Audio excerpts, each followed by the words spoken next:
I am Julia Stone, an actress who once had it all, a career, fame, and a loving husband. But I lost everything. This isn't a story about a celebrity seeking shock value to regain the spotlight.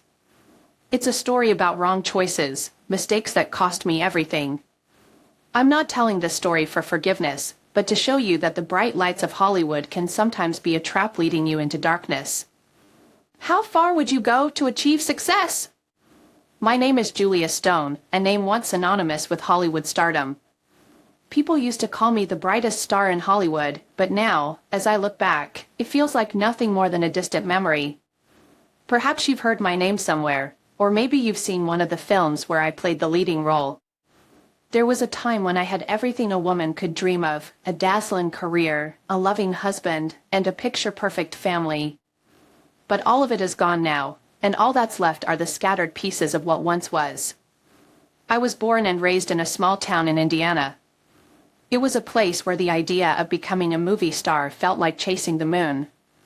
My family wasn't involved in the entertainment industry, but my mother believed in me with an unshakable conviction.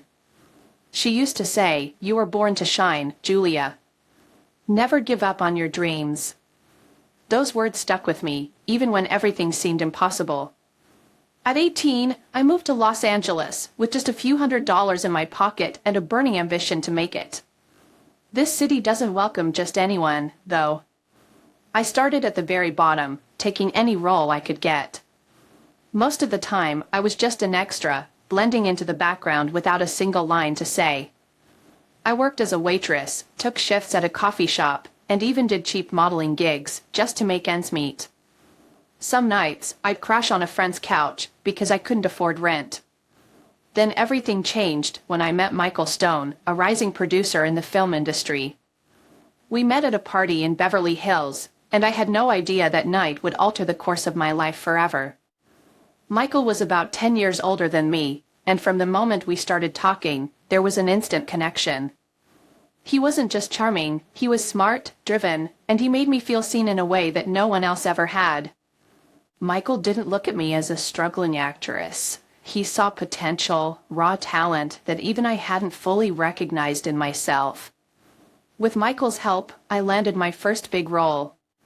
It was a movie that would become a huge hit, and overnight, I went from being a nobody to being a household name. We were the perfect team. He guided me, supported me, and we seemed unstoppable together. As the movie premiered and the audience applauded, I realized I had finally made it. For a long time, it felt like I was living in a dream. We got married not long after, in a glamorous ceremony at a luxury resort in Malibu. It was the kind of wedding people only see in the movies. The guest list was packed with Hollywood's elite, and the press couldn't get enough of us. We were the power couple, and everyone wanted to be around us. In the beginning, our marriage was everything I had ever wanted. Michael was more than just a husband. He was my partner, my mentor, my biggest supporter. He was the one who knew the industry inside and out, who could see trends before they happened, who made sure my career was always on the rise. He handled all the business deals, negotiated contracts, and made sure that I was always cast in the best projects. It was as if he had built a fortress around me, protecting me from the chaos of Hollywood. But the film industry is ruthless. Fame is fleeting, and before I knew it, I was no longer the first choice for major roles. New actresses, younger and fresher, were emerging every year. The scripts I received weren't as exciting anymore. They were no longer written for the star I once was, but for a supporting character. Even the endorsement deals began to dry up, and slowly, I realized that my career was on a downward slope. Michael, on the other hand, was thriving. He was still producing blockbuster after blockbuster, his name featured in headlines everywhere. But the more successful he became, the more distant I felt from him. The dinners we once enjoyed together turned into business meetings for him. He'd come home late, exhausted, and we'd barely exchange more than a few words before he'd collapse into bed. The intimacy that we once had seemed to evaporate, replaced by a cold, hollow space between us. I began to feel lost. The career that once defined me was slipping away, and my marriage, which once felt like a sanctuary, now felt like a gilded cage. I'd spend hours at night reading online comments, poring over every negative review, every critique that said I was washed up or past my prime. It hurt more than I'd like to admit. I used to be the actress everyone wanted to cast, but now I was just another name on a long list of forgotten stars. Every morning, I'd stare at my reflection in the mirror, searching for the woman I used to be. Is this all there is? I'd ask myself. The glamorous life I once dreamed of now felt like a burden. Hollywood had given me everything, but it was also taking it all back, piece by piece. I longed for the feeling of being on top again, of standing on that stage, of hearing the applause and knowing that I was still relevant.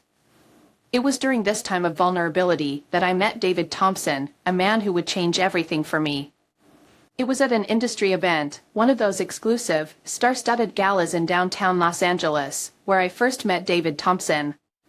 The venue was lavish, adorned with sparkling chandeliers and red velvet drapes. The air buzzed with the sound of clinking champagne glasses and the laughter of Hollywood's elite.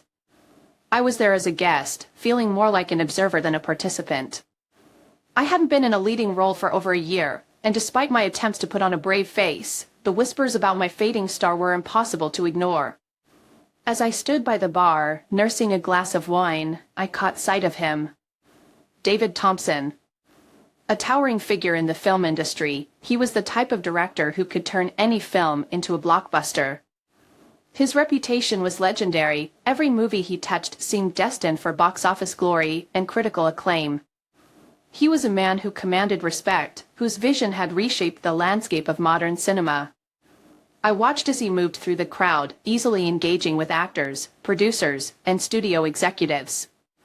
There was an air of charisma about him, an almost magnetic presence that made it hard to look away. I'd seen him before, of course, at similar events, but we had never been introduced. Tonight felt different, though. Perhaps it was the way he glanced in my direction, or the knowing smile that seemed to suggest he'd been watching me too. It didn't take long before he made his way over to me. He was dressed sharply in a tailored black suit, his hair streaked with silver, giving him a distinguished look. He extended his hand, his eyes meeting mine with an intensity that made my heart skip a beat. "Julia Stone," he said, his voice smooth, almost hypnotic. "I've been wanting to meet you for a long time." His words caught me off guard. I forced a smile, trying to keep my composure. "David Thompson," I replied. "I'm surprised you even know who I am." He chuckled, a deep, resonant sound that drew a few curious glances from people nearby. "Of course, I do," he said. "You're unforgettable. Your performance in The Golden Hour was extraordinary. I've rarely seen an actress capture such raw emotion on screen." I felt a flicker of warmth at his compliment. It had been a long time since anyone in the industry had spoken to me with such admiration. I could feel the cynicism creeping in, but I pushed it aside. This was David Thompson, after all, a man whose praise meant something. "Thank you," I managed, my voice softer than I intended. "That was one of my favorite roles." "It showed," he said simply. He took a sip of his drink, studying me for a moment. "Listen, I'd love to discuss a project I'm working on. I think you'd be perfect for the lead role." His words hit me like a jolt of electricity. It was the first time in years that a major director had considered me for a starring role. For a brief second, the noise of the room seemed to fade away, leaving just the two of us standing there, like we were in our own little bubble. "Really?" I asked, trying to mask the excitement bubbling up inside me. "What kind of project?" David leaned in closer, lowering his voice. "It's something special. A psychological thriller. The script is incredible, dark, layered, with a complex female protagonist. It's exactly the kind of role that could bring you back to the top." He said it so matter-of-factly, as if my comeback was a given. As if he already knew I would say yes. I couldn't help but be intrigued, not just by the project, but by him. There was something magnetic about David, a confidence that made me feel like I was the only person in the room who mattered. "Why me?" I asked, genuinely curious. There are plenty of younger actresses who would kill for a role like that. David smiled, a slow, almost predatory smile. Because none of them can bring what you can to the character. They don't have your depth, your experience. I've seen your work, Julia. I know what you're capable of. It was flattery, and I knew it. But it was the kind of flattery I hadn't heard in a long time, the kind that tapped into the part of me that still craved validation, still wanted to believe that I was special, that I had something unique to offer. It was intoxicating. We spent the rest of the evening talking about the film. David described the character in vivid detail, a woman on the edge, caught in a web of lies and deceit, struggling to find her way out. It was the kind of role I had always dreamed of playing, the kind that could redefine my career. By the time the night ended, I felt like I had known David for years, like we were two old friends reconnecting after a long time apart. Before he left, he handed me his card, his fingers brushing lightly against mine. "Think about it," he said. "I'll be in touch." I watched him walk away, disappearing into the crowd, and I felt a rush of excitement, mixed with a pang of guilt. Michael was at home, probably asleep by now, oblivious to the fact that his wife had just been offered the role of a lifetime. For a brief moment, I considered calling him, sharing the news, but I hesitated. Lately, every conversation with Michael felt strained, as if we were both just going through the motions. Would he even care? I tucked David's card into my purse and headed home, my mind racing. As I drove through the quiet streets of Los Angeles, I replayed our conversation over and over again. I knew I should be cautious. David Thompson was known for his charm, for the way he could make anyone feel like the most important person in the world. But I couldn't deny the way he had made me feel alive, desirable, and full of potential again. In the days that followed, I couldn't stop thinking about David and his offer. I tried to focus on my usual routine, reading scripts, meeting with my agent, but everything felt dull in comparison. I found myself checking my phone constantly, hoping for a message from him. And then, one afternoon, it came. A simple text from an unknown number, "Dinner tonight?" "I want to talk more about the film." It was from David. I knew I should say no, that I should involve my agent or at least tell Michael. But I didn't. Instead, I replied with a single word, yes. When I decided to meet David Thompson again, I knew I was stepping into dangerous territory. But I couldn't resist his allure, a man who had the power to make me feel special, different from anything I had experienced in years. David wasn't just a talented director, he was a master at understanding people, especially their deepest desires. He knew what I was yearning for, and he knew how to make me believe that only he could help me achieve it. I remember vividly our first official meeting at David's office in Beverly Hills. It was a place that oozed sophistication, not the ostentatious kind, but the understated elegance that comes from years of success. There were expensive pieces of art on the walls, shelves filled with scripts and books, and the soft glow of a desk lamp reflected off the glass table. Stepping into that office felt like entering another world, one where I was welcomed and valued. David offered me a seat, his familiar smile crossing his face. He began talking about the script, about the role he believed I was perfect for. But it wasn't just about the role. The way he looked at me, the way he spoke, it was as if he could see right through me, into my very soul. He made me feel like I was the center of the universe, like I was the only one who could bring this character to life. "Julia," he said, his voice low and warm. "I've been searching for the right actress for this role for a long time, and when I think of the character, I see only you. No one else could embody her the way you can." I couldn't help but feel a surge of excitement. It had been so long since anyone talked about me like that. I'd grown used to the whispers that I was past my prime, that I was just a shadow of my former self. But here, in this room, David made me feel like I still had worth, like I could still shine. "But I have to admit," I said, trying to keep my composure. "I'm worried I've lost my edge." It's been so long since I've taken on a major role. David leaned back in his chair, his gaze steady and confident. "That's exactly why you're perfect for this part. This character isn't a young, inexperienced girl. She's a woman who's seen the darkest corners of life, who's experienced loss and heartbreak. No one understands that better than you, Julia. I felt a tear roll down my cheek. He was right. I had been through those lonely nights when Michael wasn't home, those moments when I read scathing reviews about how I was over the hill, and the hollow feeling of realizing I was no longer the actress that audiences craved. And it was all of those experiences that shaped me into who I am today, a woman with depth, with pain, and with a story to tell. David didn't stop there. He meticulously planned a table read of the script, inviting me and a few key members of the production team. It wasn't a typical audition. David created an environment where I felt completely at ease, where I could dig deep and find the raw emotions needed for the character. He knew exactly how to draw out my best performance, setting up a space that felt intimate, almost private. "Don't act," David whispered to me just before we began. "Remember your own pain, your own losses. Let those feelings guide you." I closed my eyes, feeling the warmth of his hand briefly touch my shoulder. I thought about Michael, about the times I felt abandoned, the moments I tried so hard but was never acknowledged. I opened my eyes, and in that moment, I wasn't Julia Stone anymore. I had become the character David wanted me to embody, a woman on the brink, broken, but still fighting to find her way out. When I finished, the room fell silent. I could see the astonishment in everyone's eyes, even those who had doubted me, who thought I was washed up. David stood up, clapping slowly, and the smile on his face told me he had gotten exactly what he wanted. "I told you," he said, turning to the producer. "Julia is the heart and soul of this film.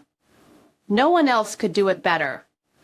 Those words felt like validation, a reassurance that I still had what it took to shine, that I still had value. After that table read, I noticed a shift. The producers who had once looked at me with skepticism now saw me in a different light, not as a faded star, but as a comeback queen.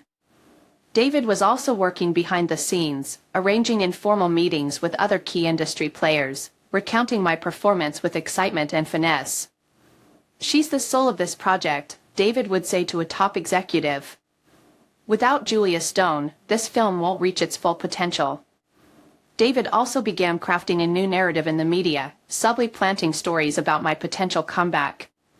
Small articles and gossip pieces began circulating, praising my newfound depth as an actress and hinting at the exciting projects I was rumored to be part of. It was all part of David's plan, and I couldn't help but feel grateful for his support. But I knew nothing came without a price. David wasn't helping me purely because of my talent. Every time he looked at me, every time he praised me, I could sense a possessiveness in his eyes, a hunger I couldn't ignore. He wanted something in return, something I wasn't sure I was ready to give. Yet here I was, stepping deeper into his game, not knowing if I could find my way back out. I had told myself it would only happen once. But the truth was, I got swept into the whirlpool of this affair, and it pulled me in deeper than I could ever imagine. David knew exactly how to make me feel alive, how to make me believe I was still a sought-after star. He wasn't just charming, he was dangerous. We didn't just meet in fancy hotel suites. We took risks, meeting in places where we could be caught at any moment, and that thrill made it all the more intoxicating. One time, when Michael was away on a business trip in New York, David invited me to a private party at a mansion in the Hollywood Hills. The guest list included some of the most powerful figures in the industry, producers, directors, and A-list actors. I hesitated, knowing that if anyone recognized us together, it could spark a scandal that would ruin everything. But David gave me that familiar smile, the one that seemed to dare me. "No one will suspect a thing," he murmured in my ear. "They'll just think you're here for business." I believed him, and that made it all the more thrilling. We spent the night exchanging furtive glances and brief touches when no one was looking. As everyone got lost in the drinks and conversations, David pulled me into a dark, empty room at the back of the house. The moment the door closed, he pressed me against the wall, his kiss urgent and demanding. I couldn't deny the rush it gave me, the thrill of danger, the heat of his touch. But then we heard voices just outside the door. We froze, like two thieves caught in the act. My heart pounded so loudly I was sure they could hear it. For a split second, I thought it might be Michael, back from New York unexpectedly, or perhaps someone who knew us both. David just smirked, putting a finger to his lips. He peeked through the crack of the door and then turned back to me with a calm smile. "Just a waiter," he whispered. "See? This is what makes it exciting, isn't it?" I couldn't respond. I was torn between wanting to slap him and wanting to kiss him again. He pulled me back into his arms, and despite every alarm bell ringing in my head, I let him. But it wasn't just these clandestine encounters. David started taking things even further, pushing the boundaries of our affair. One night, he asked me to meet him at his office, long after everyone had left for the day. I walked in, my nerves on edge, knowing how reckless this was. But David didn't seem to care. He had a bottle of red wine waiting, and the lights were dimmed, casting long shadows across the room. We sat together on the leather sofa, sipping wine, the tension between us thick and heavy. He didn't need to say anything. He just looked at me with that intense, hungry gaze, and before I knew it, we were kissing, our clothes discarded carelessly around us. In the middle of it all, his phone rang. It wasn't mine, but his, and the sound cut through the air like a knife. He paused, looking at me with a wicked grin. "Guess who it is?" he teased. I didn't want to know, but I couldn't help guessing. "It could be Michael," I whispered, feeling a shiver of fear run down my spine. David picked up the phone, glanced at the screen, and then put it on speaker.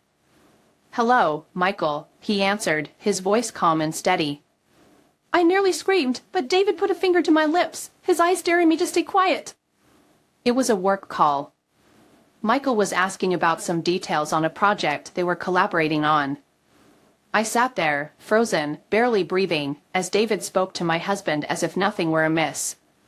When the call ended, David just laughed, pulling me closer. "You see? We're in the middle of a game no one else knows about," he said. "And that's the best part." I didn't know what to say. Part of me wanted to run out of there and never look back. But another part, the weak, desperate part, felt exhilarated. There was something undeniably thrilling about the deceit, about playing with the fire that I knew could burn everything down. Then there was the time we met at a hidden house David secretly owned in the suburbs. It was a place he told me to use whenever I needed to get away, but we often went there together. One night, I arrived early, sipping a glass of wine on the sofa while waiting for him. The door swung open, and I smiled, expecting to see David. But it wasn't him. It was his assistant, a man I knew well, who was always by David's side during meetings. He looked just as shocked as I was. "Julia? What are you doing here?" he asked, his voice filled with confusion. I had no idea what to say. I stood up, clutching my wine glass, scrambling for a believable explanation. Before I could speak, David walked in, and I saw a flash of tension in his eyes before he quickly recovered. "We're just going over some details for the new script," David said smoothly, his tone so convincing it almost made me believe it. "Julia is helping me with a few scenes." The assistant nodded, but I could tell he wasn't entirely convinced. As soon as he left, David turned to me with a smile. "We'll have to be more careful," he said, but there was a gleam of amusement in his eyes, as if he had just won a round in a game. It was then I realized how far I had gone, how deeply I was entangled in this affair. I wasn't in control anymore, David was. And he knew it. I kept telling myself I could stop any time, that I was the one in charge. But every time I tried to pull away, David would say something or do something that pulled me right back in. "You deserve to be happy, Julia," he'd say, his voice dripping with sincerity. "Haven't you sacrificed enough?" And it was so easy to believe him. I had sacrificed so much, my dreams, my youth, my time, for Michael's career, for a marriage. Maybe it was time I took something for myself. Maybe it was time I allowed myself to be selfish. But no matter how much I tried to justify it, a small voice in the back of my mind kept whispering the truth. I was playing a dangerous game, and it was only a matter of time before everything came crashing down. I used to think I could control everything, that I could keep my relationship with David a secret, maintain my marriage with Michael, and balance it all without anyone noticing. But the deeper I went down this path, the harder it became to distinguish truth from lies. My life started to feel like a play, where I had to take on multiple roles: the devoted wife, the struggling actress trying to revive her career, and the secret lover. And every time I switched roles, I felt like a part of me was slowly slipping away. Michael wasn't a fool. He started noticing the small changes, the late nights, the hurried phone calls. At first, I thought I was clever enough to hide the affair with excuses about work, new projects, and auditions. But I could sense the growing suspicion in him. He didn't confront me outright, at least not in the beginning. Instead, he observed me, his eyes following me around the room like a detective piecing together a mystery. One night, as Michael and I sat down for dinner together, the air was thick with tension. We ate in silence, but it wasn't a comfortable silence. It was a heavy, oppressive silence, broken only by the clinking of forks against plates. "You've been busy lately," Michael said finally, his voice calm, but his eyes sharp and scrutinizing. "Yeah, I've had a lot going on," I replied, forcing a smile. "Auditions, meetings, you know how it is." He nodded slowly, his gaze never leaving mine. "David Thompson seems to be keeping you busier than usual." The way he said David's name made my heart race. It wasn't an accusation, but it was close. I could see the flicker of doubt in his eyes, as if he was trying to decipher the truth behind my words. "It's just work," I blurted out, too quickly. "He's helping me with the new project. He thinks it could be a big break for me." Michael didn't respond immediately. He just looked at me, as if he was trying to read my thoughts. For a moment, I thought he might say something, might confront me right then. But instead, he just nodded, gave a tight-lipped smile, and continued eating. The conversation ended, but the unease lingered with me for the rest of the evening. After that dinner, I began to feel the pressure mounting. Every time my phone buzzed with a message from David, I would jump, worried that Michael might see it. I started deleting texts, erasing call logs, and creating a secret email account. What had once been an exhilarating affair now felt suffocating, like a noose slowly tightening around my neck. But David didn't seem worried. If anything, he found it even more exciting. He started suggesting we meet in bolder places. One day, he called me and said he wanted to meet at the film studio, where Michael was also working on a different project. "Are you crazy?" I whispered into the phone. "Michael is there today. We can't meet there." "That's what makes it exciting," David chuckled. "Come on, Julia. Live a little."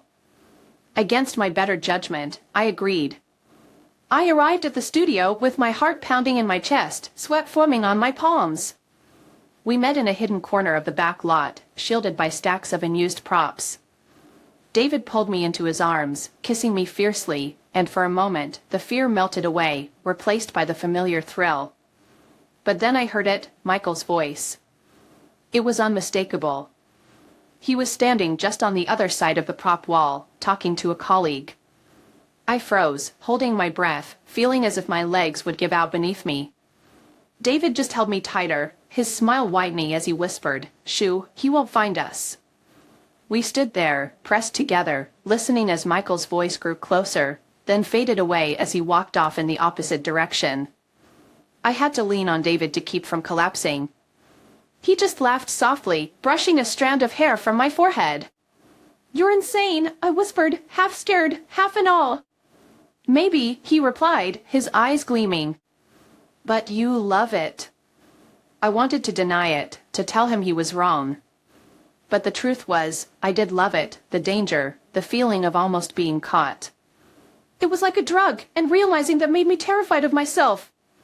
Another time, we decided to meet at a small cafe downtown, a place we thought no one would recognize us. We sat in a secluded corner, sipping coffee and speaking in hushed tones. For a moment, it felt almost normal, like we were just a couple enjoying an afternoon together. But then I saw her, a former friend of Michael's, a producer we both knew well. She had just walked in, scanning the room, and her eyes landed on us. My heart sank. "David, we need to leave," I muttered, my voice trembling. David turned, spotting her as she made her way over to us. "Relax," he said calmly. "We're just two colleagues having coffee." "Julia." "David," she exclaimed, her voice bright and cheerful as she approached our table. "What a surprise to see you two here together." I forced a smile, my heart pounding. "Oh, hi." "We were just discussing the new project," I lied, trying to keep my voice steady. David played along effortlessly, chatting as if nothing was wrong. But I could see the glint in his eyes, the excitement of overcoming yet another obstacle. When she finally left, I let out a sigh of relief, but the unease didn't go away. "That was close," I said, sinking back into my seat, my legs trembling. "Not close enough," David smirked, his eyes full of mischief. "Don't you feel more alive, Julia? Isn't this what you've been missing?" I couldn't answer him. I knew he was right. I had been missing this rush, this feeling of teetering on the edge. But I also knew it couldn't last forever. The cracks were starting to show, and I knew deep down that it was only a matter of time before everything came crashing down. One afternoon, David suggested we meet at a large hotel in the city center. It was a place I knew Michael often visited for meetings with producers. I felt like I was playing with fire, but the thrill was irresistible. I walked into the hotel, my heart racing, wearing a tight black dress that I knew David loved. I went straight to the elevator, avoiding eye contact with anyone. Just as the elevator doors were about to close, a hand shot out and held them open. I looked up and froze. It was one of Michael's friends, a producer I had known for years. He stepped into the elevator, smiling at me, but his eyes held a hint of curiosity. "Julia? What a surprise to see you here." "Are you meeting someone?" he asked, his tone laced with suspicion. I forced a nervous smile, trying to stay calm. "Oh, just a meeting with a director about a new project," I lied. "Ah, yes, you're working with David Thompson, aren't you?" he said, his gaze lingering on me. I just nodded, feeling like my entire body had turned to ice. When the elevator reached my floor, I stepped out as quickly as I could, not daring to look back. I rushed to David's room, and as soon as the door opened, I threw myself into his arms, shaking with fear. "What happened?" David asked, his familiar smile fading. "I just ran into Michael's friend in the elevator," I whispered, my voice trembling. David just chuckled, as if it was nothing. "He won't suspect a thing." "You worry too much, Julia." "No, David. This isn't a game anymore. We're taking too many risks," I said, my voice cracking. David pulled me closer, kissing my forehead. "You love this feeling, don't you? The thrill, the danger of almost getting caught. It's what you've been searching for all this time." I couldn't deny him, and that realization made me hate myself even more. I once believed I could continue living in the shadows, that I could keep this affair hidden forever without anyone finding out. But the deeper I sank, the more I realized I was trapped in a web of my own making. The lies piled up, layer upon layer, and now they felt like a stone wall surrounding me, leading no way out. Michael was no longer the trusting husband he used to be. He had started to change, becoming more reserved, speaking less, but I could feel the simmering tension between us. He no longer asked directly about David, but I could see the doubt in his eyes every time I left the house, every time my phone buzzed with a secret message. A part of me wanted to confess, to lay everything out in the open and end the deceit. But I was terrified, afraid that if the truth came out, I would lose everything. One morning, as I was getting ready to leave, Michael suddenly said he wanted to come with me to a meeting with David. He said he wanted to get a better understanding of the project I was working on. My heart skipped a beat, and I tried to keep my composure. "I don't think that's necessary, Michael," I replied, forcing a light tone. "You have so much work to do." "It's fine," he said, his smile tight and strained. "I want to support you." I had no choice but to agree. The entire drive to the studio felt like walking a tightrope stretched over a deep chasm. When we arrived, David was already waiting, and I could see the mix of surprise and amusement in his eyes as he noticed Michael by my side. "Hello, Michael," David said, his smile wide but his eyes gleaming with a hidden meaning. "What an honor to have you with us today." The meeting proceeded normally, but the tension was palpable. Every time David looked at me, his eyes seemed to say that this was all just a game, that he knew exactly how panicked I was inside. I felt like I was caught between two forces, with each lie I uttered bringing me closer to being exposed. After the meeting, when Michael stepped out to take a phone call, David leaned in close. He whispered into my ear, his voice smooth and familiar. "You're trembling, Julia." "I can feel your fear." "I can't do this anymore, David," I whispered back, my voice barely holding steady. "We've gone too far."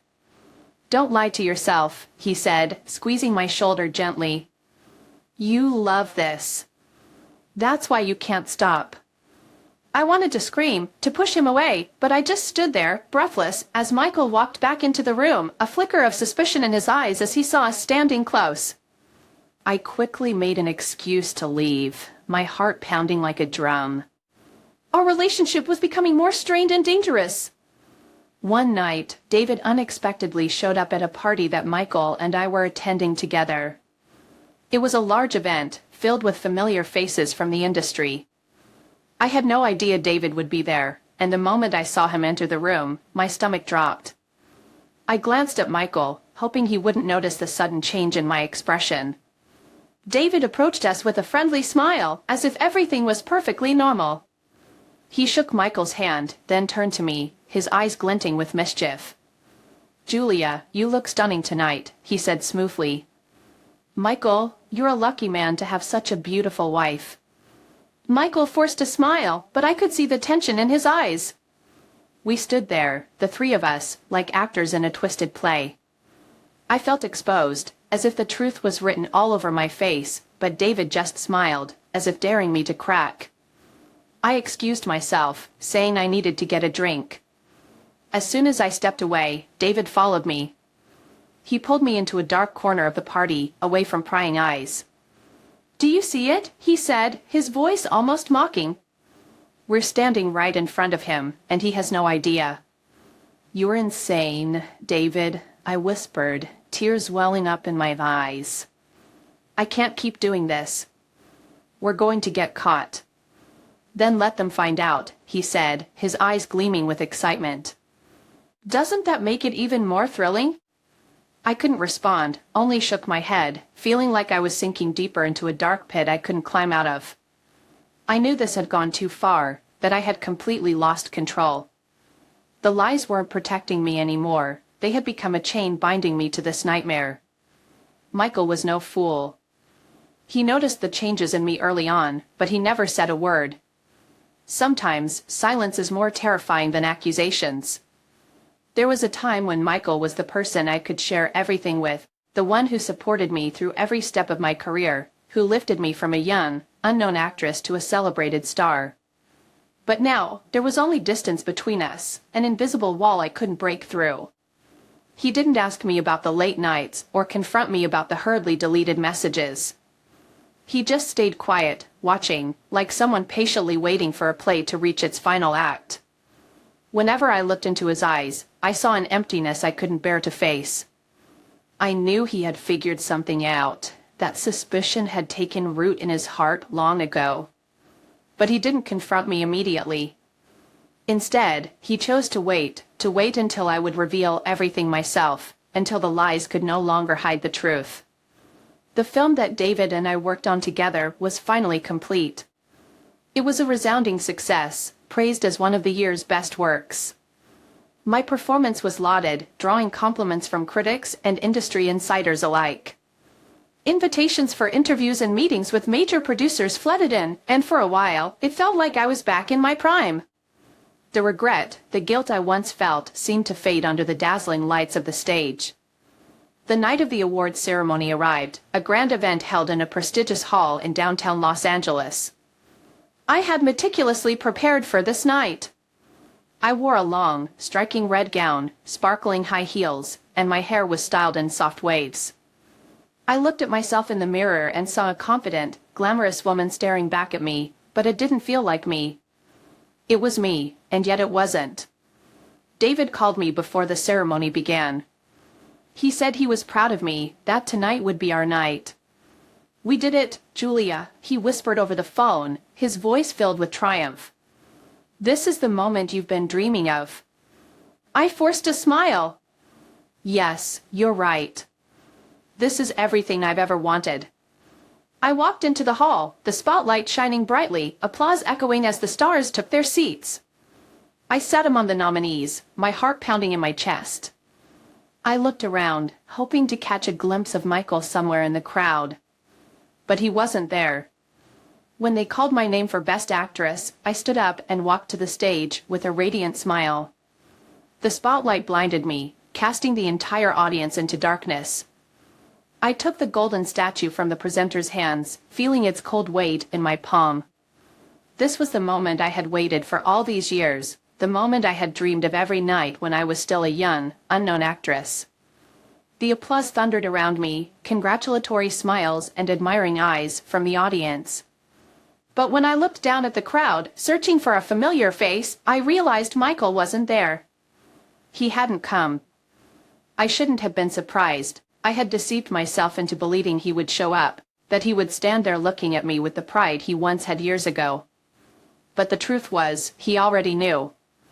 He had seen through everything, and he chose not to be present. I tried to keep the smile on my face, but a strange emptiness crept into my heart. Standing amidst the applause and the admiring gazes, I felt as though I had won, but lost something far more important. I had achieved the glory I so desperately desired, but the price I paid was far too high. After the ceremony, I stepped off the stage, the golden statue still heavy in my hand. I stood alone in the waiting room, listening to the distant sounds of laughter, the clinking of champagne glasses as everyone celebrated. But I couldn't join in the joy. I felt like I was standing on the outside looking in, like an outsider in my own success. David found me and pulled me into a secluded corner. He kissed me, telling me how well I had done, how I was the best actress he had ever seen. But his words felt hollow now. I couldn't feel the joy, couldn't find the thrill I once had when I was with him. "Why are you sad, Julia?" David asked, a look of genuine confusion in his eyes. "This is our moment." "You should be happy." "I don't know," I whispered, my voice barely audible. "I have everything I wanted, but why does it feel like I've lost everything?" David looked at me as though he couldn't understand what I was saying. And maybe he truly didn't. To him, victory was all that mattered. But for me, I had lost something far greater, something I couldn't ever get back. When I stepped outside, the street lights of Los Angeles shone down like the final lights of a long, dark night. I stood there alone, gazing up at the star-filled sky, feeling a loneliness deeper than I had ever known. I had won the prize, but in that moment, I knew I had lost the game entirely. Just 1 week after I received the prestigious award, when congratulations were still pouring in from all directions, Michael unexpectedly handed me the divorce papers. I stood there in shock, unable to believe my eyes, as I looked at the document on the table. I never imagined he would leave me, that he already knew everything. Michael wasn't angry, he didn't yell or break things as I had feared. He just stood there, looking at me with a calm but deeply disappointed expression. "You betrayed me," Michael said, his voice low but firm. "I can't continue living with someone who has lied to me like this." I wanted to deny it, to beg for his forgiveness. But when I looked into his eyes, I knew any excuse would be meaningless. He had known everything. He had known for a long time, and he had waited for the right moment to say it. "How long have you known?" I asked, my voice barely above a whisper. "Long enough to see it clearly," Michael replied, without a hint of hesitation. "I waited for you to confess, Julia. But you never did. You chose to keep lying." I felt like a heavy blow had landed on my chest. The guilt surged through me, but I couldn't find the words to say. I knew I was wrong, but I never thought it would end like this. Michael turned away and walked out, and as he left through the door, I realized it was the last time I would see him as my husband. But it didn't end there. Just a few days after I signed the divorce papers, the scandal erupted like an uncontrollable storm. Michael hadn't just quietly left me. He decided to go public with everything, to let the world know about my betrayal. Evidence of my affair with David started leaking on social media, messages, photos of us at hotels, intimate dinners I thought no one knew about. The tabloid headlines splashed my face across their pages, turning me from a talented actress into a cheater in the eyes of the public. I remember vividly the moment I saw the first Muse article. The headline was bold, plastered across the front page, actress Julia Stone caught an affair with director David Thompson. I read every word as if they were daggers piercing my heart. There were paparazzi photos of David and me together, texts I thought I had deleted forever. Everything was laid bare for the world to see. My phone wouldn't stop buzzing with calls, messages from reporters, from friends who had turned distant, from people I didn't even know. They all wanted the truth, they wanted my side of the story. But I didn't know what to say. How could I explain my actions, the mistakes I had made? David called me shortly after the scandal broke. I thought he would support me, that we would face the public together. But his voice on the phone was colder than I had ever heard. "Julia, you need to handle this," he said, devoid of any sympathy. "I can't let this affect my career." "What are you talking about?" I shouted, nearly crying into the phone. "We're both involved in this. You can't deny it." "I'm not involved in anything," David interrupted, his tone sharp. "You created this problem yourself. I was just a colleague, nothing more. You're on your own now." I was stunned, unable to process what I had just heard. The man I had sacrificed everything for, the man I thought I loved, was now turning his back on me at the moment I needed him most. His words felt like a punch to my dignity. I felt as if I had been pushed off a cliff, and no one was there to catch me.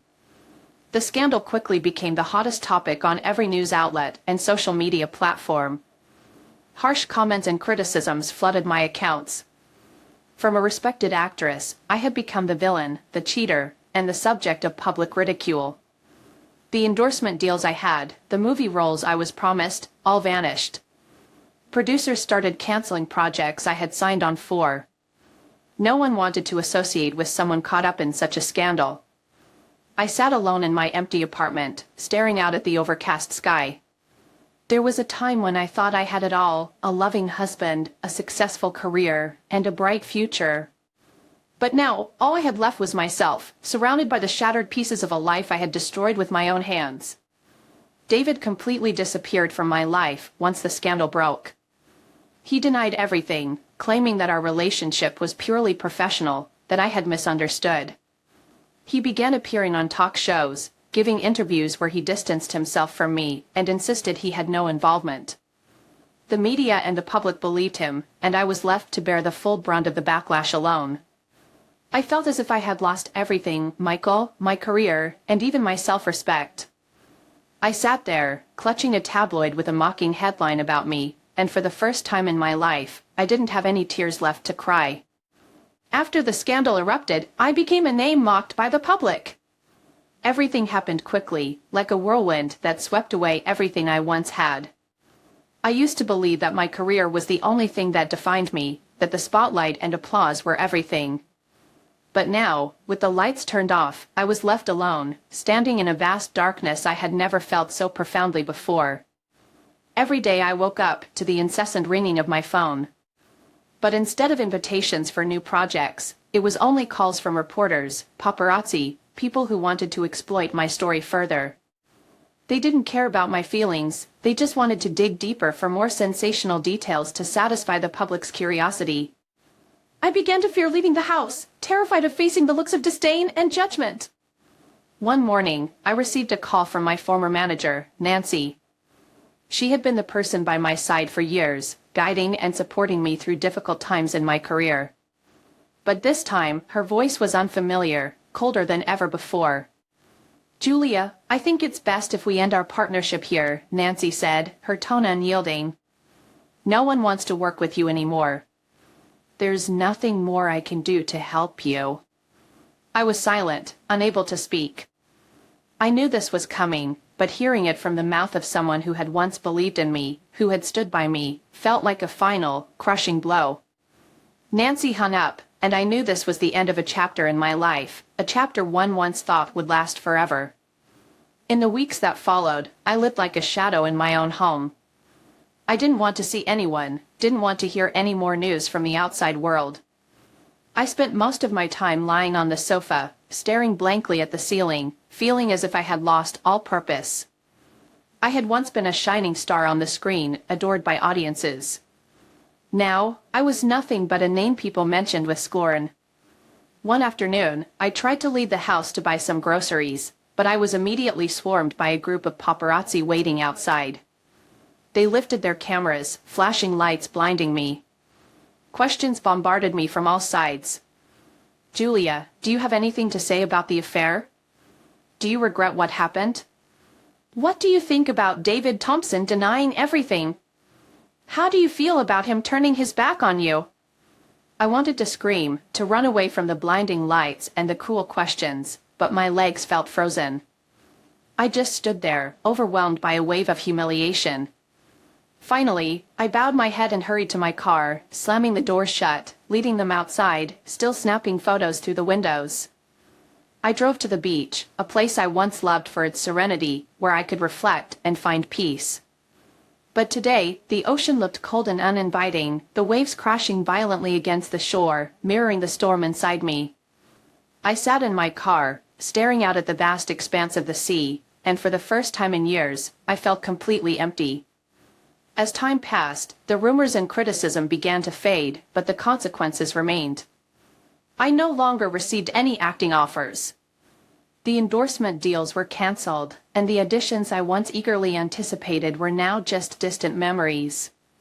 The industry I had devoted my entire life to had turned its back on me. One evening, as I sat alone in my empty apartment, my phone unexpectedly rang. It was a number I hadn't seen in a long time, from an old friend and colleague from the height of my career. "Julia, I heard you've been having a tough time," she said, her voice filled with genuine sympathy. "If you want, I can help connect you with a few independent filmmakers. It could be a chance to start over." I hesitated, feeling a small flicker of hope light up within me. But just as I was about to respond, I realized I wasn't sure of myself anymore. I didn't know if I still had the courage to come back, if I could pick myself up after such a devastating fall. "Thank you, but I need some time," I said softly. "I'm not sure if I'm ready yet." I hung up the phone, looking around the apartment I had once been so proud of. Now, it felt like an empty shell, much like myself. I realized I had lost more than just my career. I had lost a sense of who I was. The wrong decisions, the selfish choices had left a void in me that seemed impossible to fill.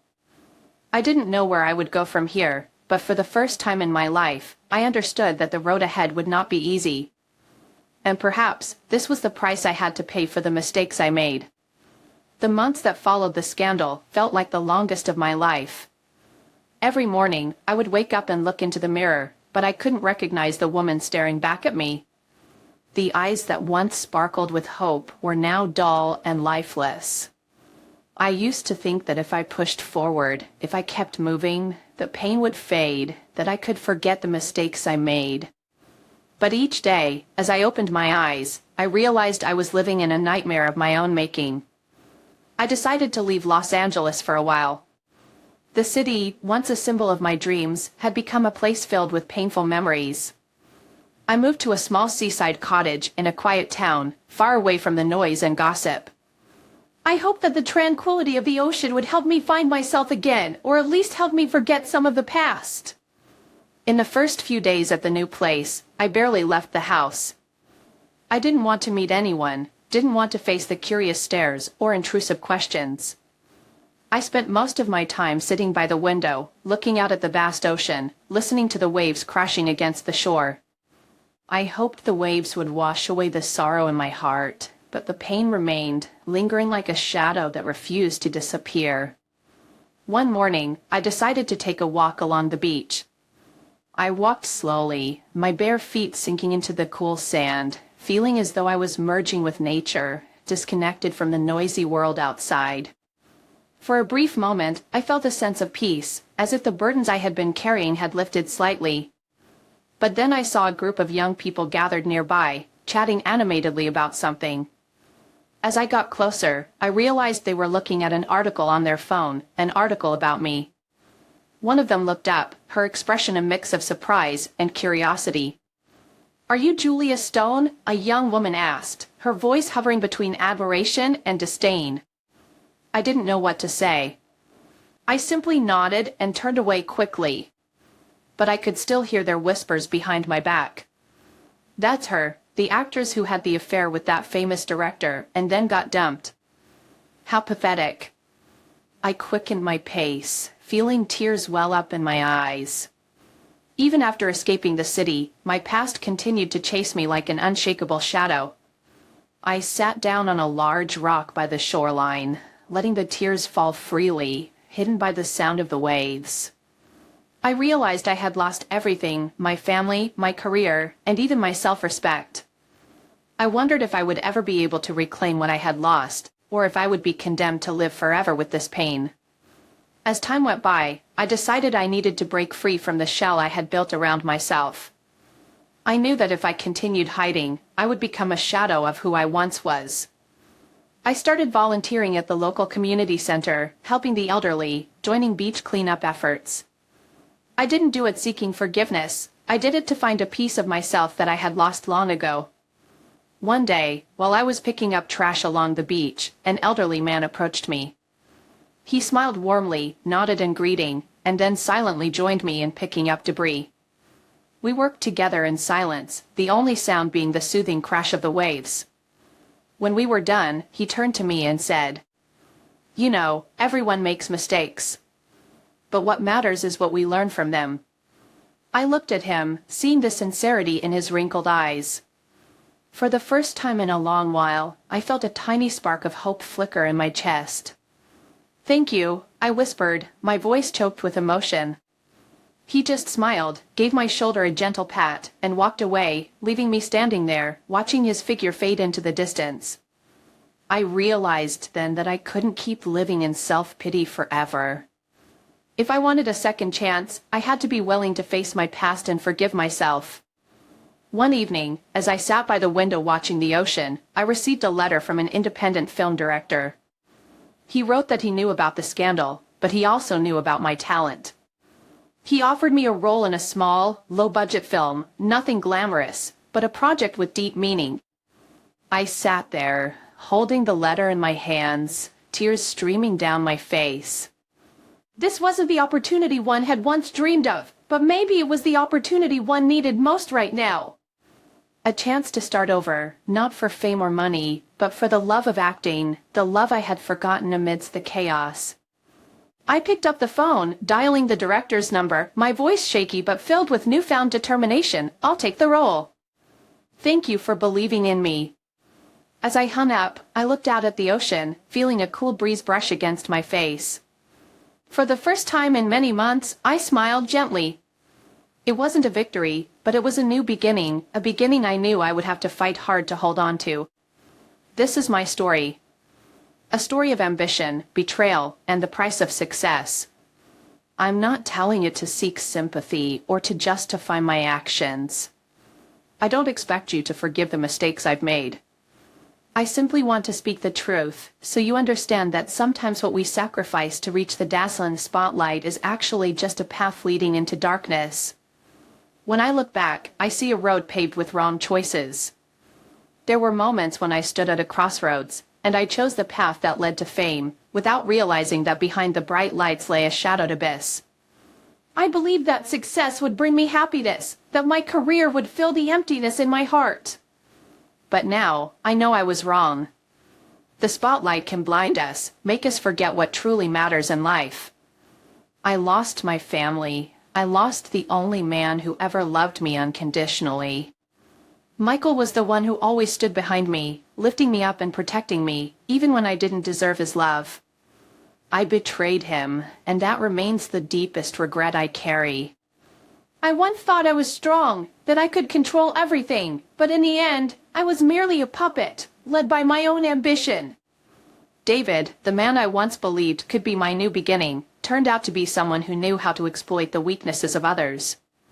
I gave him everything, my trust, my hopes, and my future. But when everything fell apart, he discarded me like a broken toy, without a moment's hesitation. I learned that love isn't always genuine, and not everyone is worthy of your trust. There are nights when I lie awake, staring at the ceiling, wondering if I could have chosen differently, if there was another path I missed. But no matter how much I regret it, I cannot change the past. My mistakes have become scars that will never fade, serving as a reminder that ambition doesn't always lead to success, but sometimes to a precipice. I tell this story not for forgiveness, but as a warning. When you find yourself at a major crossroads in life, remember that everything comes at a cost. The spotlight may shine brightly, but it only lasts for a fleeting moment. And when that light goes out, you may find yourself standing alone in the darkness, facing the consequences of your choices. If anyone is reading this and thinks that career, fame, and success will bring happiness, I hope my story makes you pause and reflect. Cherish what you have, your family, love, and your own self-respect. Don't let yourself get swept up in the whirlwind of ambition, because the price you pay might be everything that truly matters. Now, I live alone, far from the glitz of Hollywood. There are no more spotlights, no more applause. I have found a bit of peace in a simple life by the ocean, where I can listen to the waves, feel the breeze on my face. It's not the life I once dreamed of, but perhaps this is where I need to be, a place where I can finally forgive myself and learn to accept what has happened. This life, while not perfect, is at least real. I no longer have to play the role of a star, no longer have to pretend to be someone I'm not. I am Julia Stone, a woman who once made mistakes, who lost everything, but who has also learned how to rise from the ashes. And if there is one thing I hope you take away from my story, it's this: choose your path wisely. Don't let the blinding lights of success obscure your heart and soul. Because in the end, when everything else fades away, the only thing left is you, with the choices you've made. I won't say I've found complete happiness, but I have found a small, precious peace, a peace that comes from accepting myself and realizing that sometimes we have to lose everything to see what truly matters. This is my final word. I tell this story not to stir up pity, but to remind you that every action has consequences, and we must be willing to face them. Perhaps you will judge me, or perhaps you will sympathize, but either way, I hope my story makes you think. And if there is someone out there standing at the crossroads of life, pause and think carefully before you choose your path. Because sometimes, what we believe to be the brightest light is merely the darkness waiting in disguise.